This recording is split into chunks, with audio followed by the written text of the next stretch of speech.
Nga Elbasani, ku zhvilloi një takim elektoral, kryeministri Edi Rama u kërkoi votën qytetarëve për vijimin e reformave, duke komentuar listat e kandidatëve të Partisë Demokratike, numri 1 i qeverisë, i përkufizoi ato si çadra e humbësve.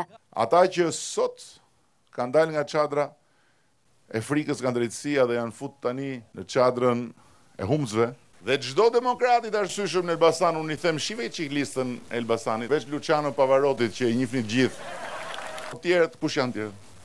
Atyre që ndjehen skeptik, kryeministri Rama u rikujtoi se edhe reforma në drejtësi pak vite më parë duke e pamundur, por për këtë kryeministri thotë se nuk mjaftojnë vetëm votat e socialistëve. A duhen edhe votat e të gjithë demokratëve arsyeshëm, e gjithë njerëzve që dinë ta bëjnë dallimin midis nevojës për të pasur një punë ndershme dhe votës për të punësuar Lulin kryeministër.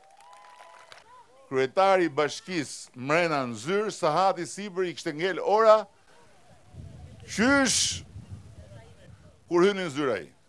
As nuk e ngrete vllai kokën të shifte orën e Tiranës. Fare. Se tjetër orë ka Tirana, tjetër orë ka Luli. Tjetër sahat ka Shqipëria, tjetër sahat ka Luli. Në fjalimin e tij, Rama sulmoi edhe punën e Lulzim Bashës, kur ishte kryetar bashkie. Një takim të ngjashëm kryeministri Rama zhvilloi në Peqin dhe Papër të Elbasanit, ku përsëriti të njëjtat mesazhe.